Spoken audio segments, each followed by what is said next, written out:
Bonjour à tous et bienvenue sur la chaîne. Regardez-moi ça, c'est mon nouveau programmateur Atini 8485 et franchement je le trouve super réussi. Dans cette vidéo, je vais vous montrer comment le fabriquer, comment l'utiliser et bien sûr je vous donne tous les fichiers sur mon GitHub pour que vous puissiez en faire un vous-même. En fait j'avais déjà réalisé 3 vidéos sur le sujet, mais en voulant utiliser le dernier PCB en ma possession, en fait j'en avais donné 3 à des amis. Afin d'avoir une voie de secours si nécessaire, je me suis rendu compte que ce n'était pas aussi simple. J'ai donc décidé de profiter de cette réalisation pour en faire une vidéo accompagnée d'un guide et de vous la décrire le plus complètement possible. Tout est disponible sur mon GitHub, le schéma, la liste des composants, les fichiers Gerber pour commander le PCB et même un guide complet, je l'ai dit, pour réaliser pas à pas le dispositif. Pas besoin de chercher ailleurs, vous avez tout au même endroit. Allons voir le GitHub, il est dans la description de la vidéo. Alors vous aurez un lien, moi je vais cliquer directement depuis mon espace, donc c'est celui-ci.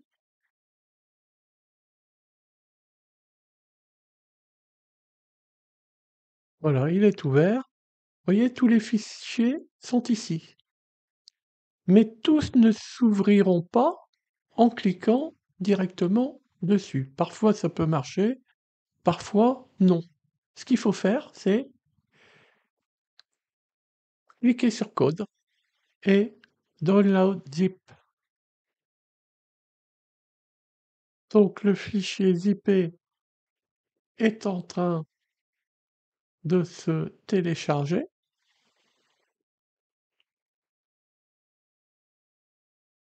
On va aller voir dans le téléchargement. Pour l'instant, il n'est pas confirmé encore. Voilà, il est ici. Donc le dossier zippé complet est apparu dans téléchargement. Maintenant, nous allons faire extraire tout. Clic droit, extraire tout. Voilà. Et donc un deuxième fichier apparaît. C'est celui-ci qui nous intéresse. Voilà, ici j'ai tous les fichiers. Alors, l'important, je pense, est de commander le PCB de suite, car cela va prendre environ 11 à 14 jours pour le recevoir dans votre boîte aux lettres si vous résidez en France métropolitaine, et cela vous coûtera quelques euros pour 5 PCB. Regardez, c'est simple. Alors, vous devez créer un compte chez JLC PCB. Une fois ce compte créé,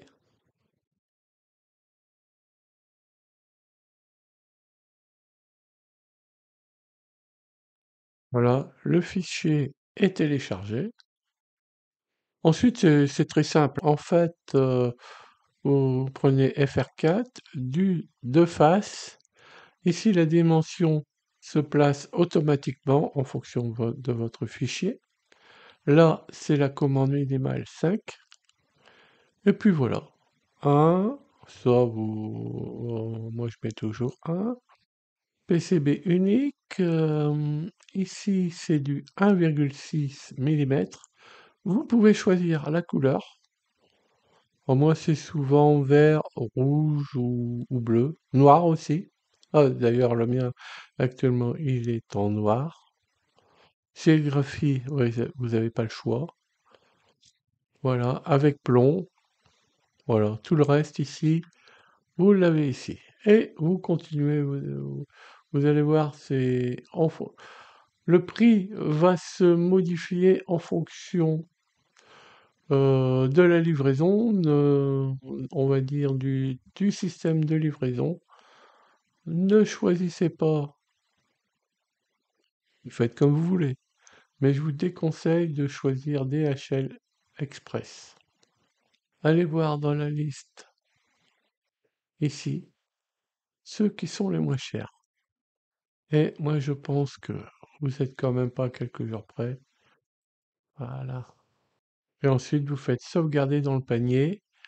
Et une fois le panier actualisé, eh bien, vous cliquez ici sur le panier et puis vous passez votre commande. Maintenant que le PCB est commandé, allons voir ensemble les composants nécessaires. Eh bien, c'est simple. Il suffit de prendre le fichier, la liste des composants, elle est là. Elle est aussi sous forme d'image, hein. Voilà, là vous avez tous les composants. Je mets ici pour des composants un peu particuliers, je mets mes références.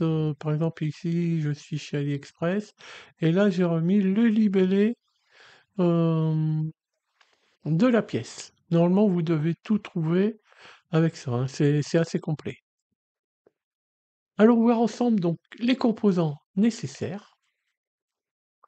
Bon, un Arduino Nano, quelques LED et leur résistance.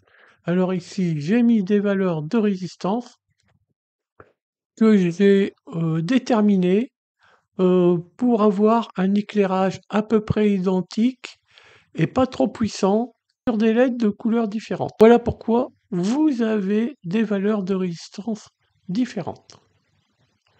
Un switch, c'est-à-dire un interrupteur, et deux condensateurs, voilà, un de 100 nano et un de 10 microfarads.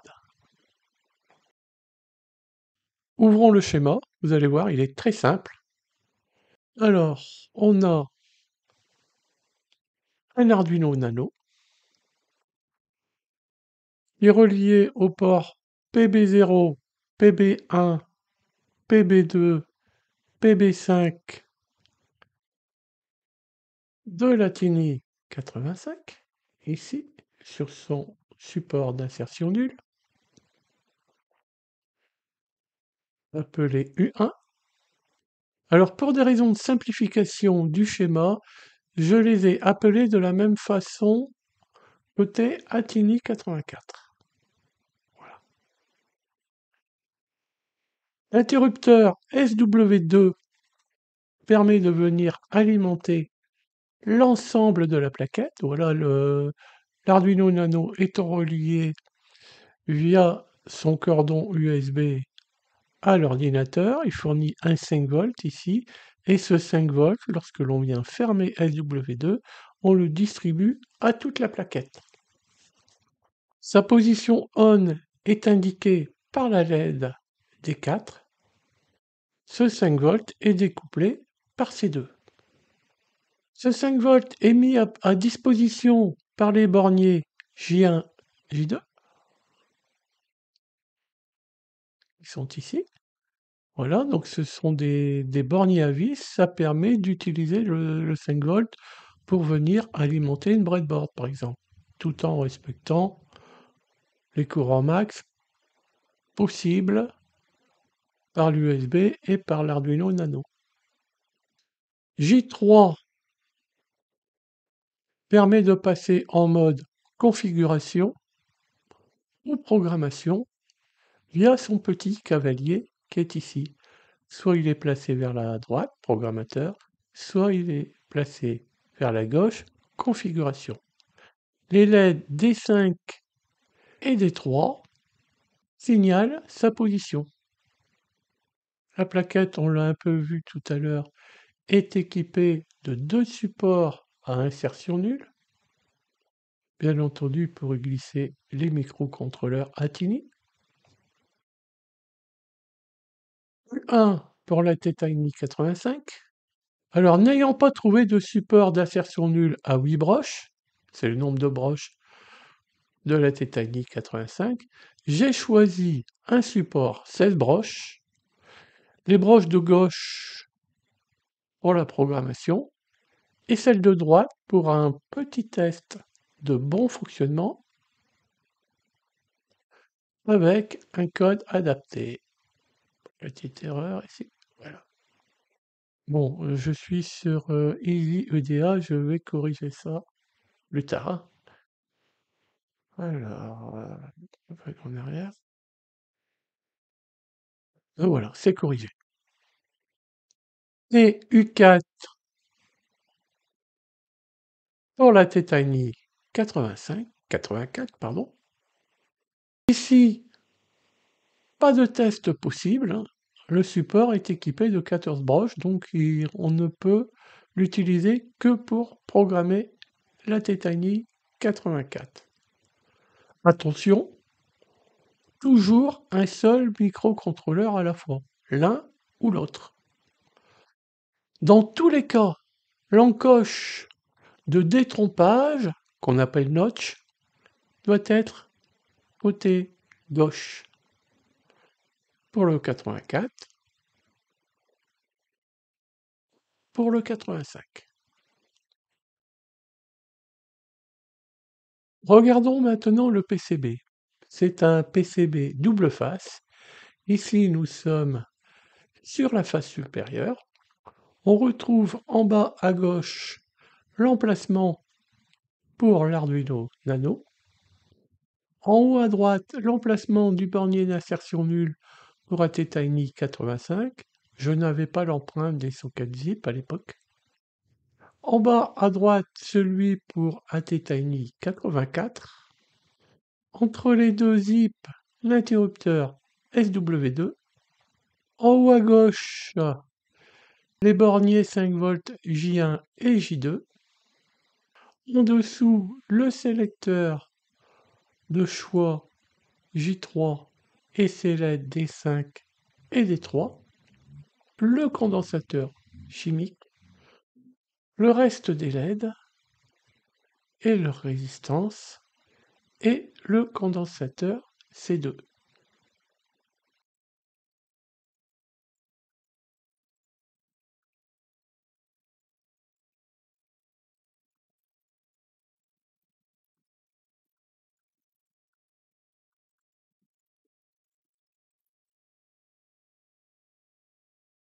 Mise en place des composants. Chaque élément a son importance. Les LED pour indiquer l'état, attention, elles ont un sens bien précis, et ceci est souligné dans le guide. Le switch pour la mise sous ou hors tension. Le choix par J3 du mode configuration ou programmation. Les borniers J1 et J2 pour utiliser le plus 5 volts Arduino Nano. Les borniers d'insertion nulle pour insérer les ATtiny 85 ou 84 et la Nano qui pilote le tout. Bref, c'est simple mais bien pensé.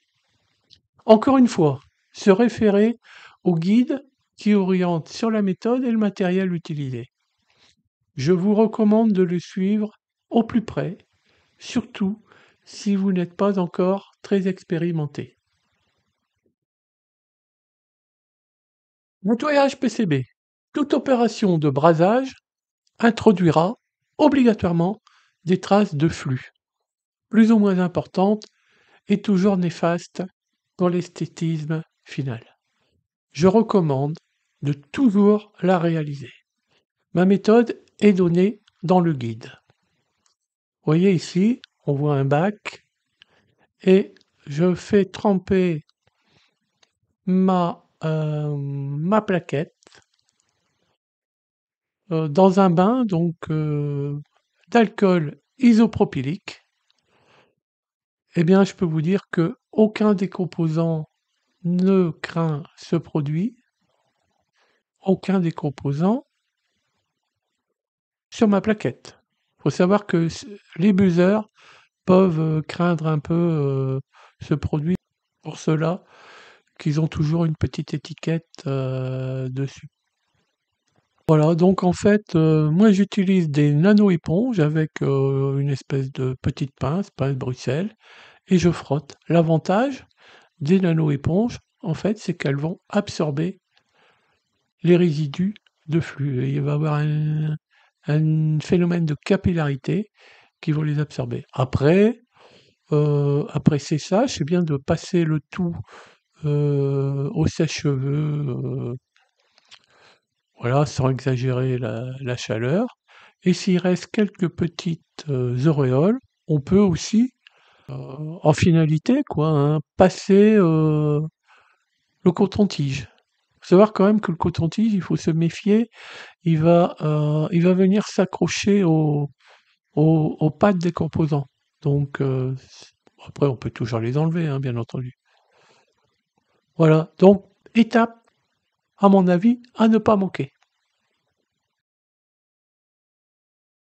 Réaliser les essais à blanc selon le guide. Ces essais ont pour but de s'assurer de l'absence de court-circuit, puis de la bonne distribution des polarités et du bon fonctionnement des LED. En principe, aucun risque.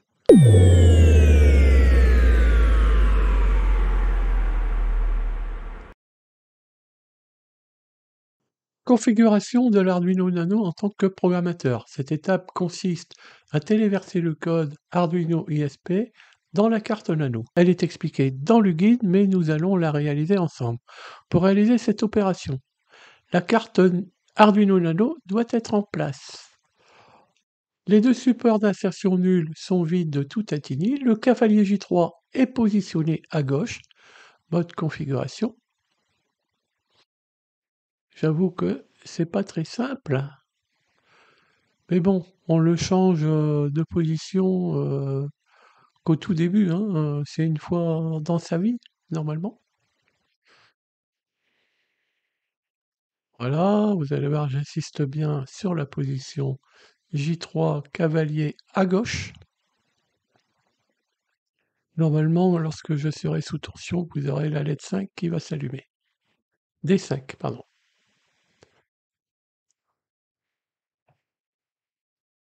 Le câble USB relie le PC à la carte Arduino Nano. Le switch SW2 est basculé sur ON, c'est-à-dire à gauche. Et l'IDE Arduino est ouvert sur le PC. Donc, allez dans Exemple. Et là, nous allons trouver le code Arduino ISP. C'est la position 11. Allez, on le sélectionne.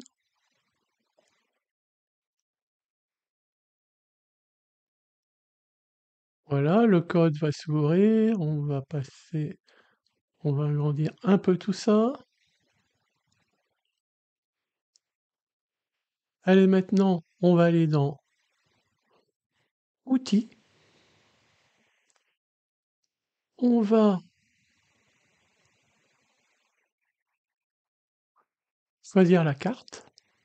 On sait que c'est une Arduino Nano, donc Arduino Hoverboard. Et on va aller trouver Arduino Nano.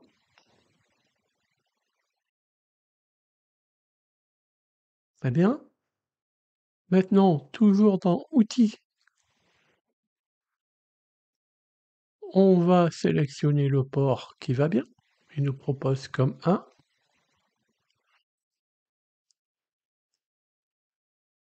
Et puis, on va téléverser. Alors, vous allez voir, à un moment donné, la LED D1 à gauche va se mettre à clignoter. Normalement.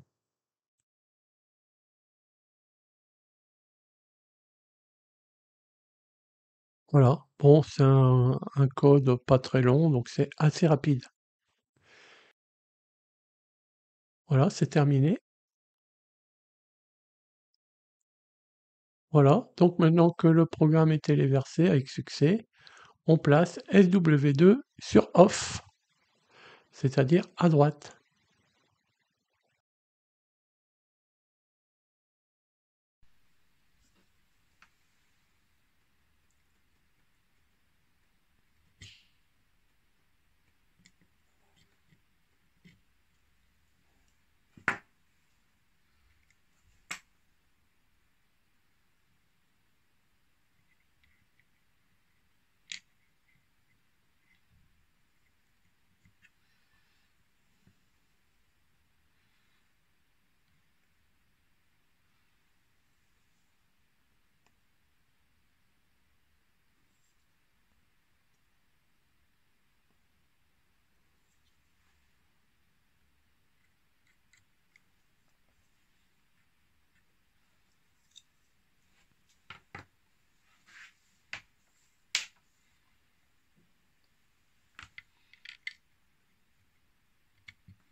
Voilà, Latini 84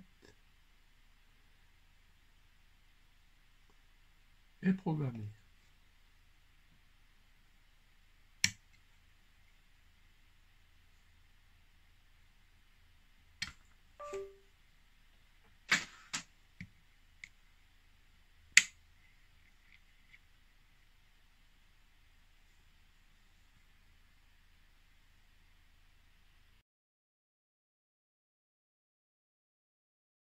Téléversement code sur ATTiny.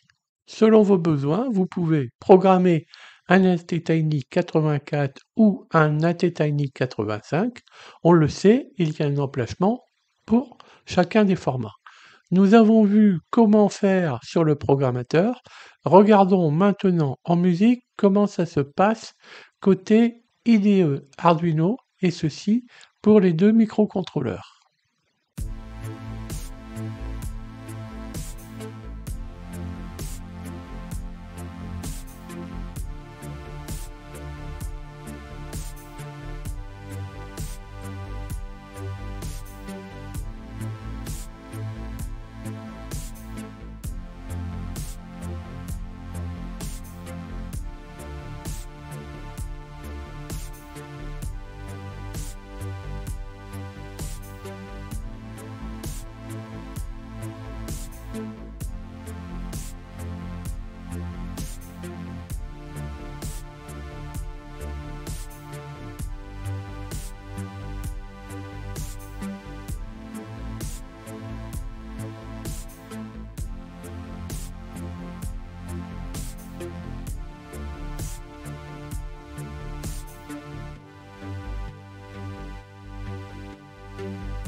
Cette vidéo se termine, j'espère que bientôt vous ferez partie du club des atinistes après avoir réalisé ce programmateur.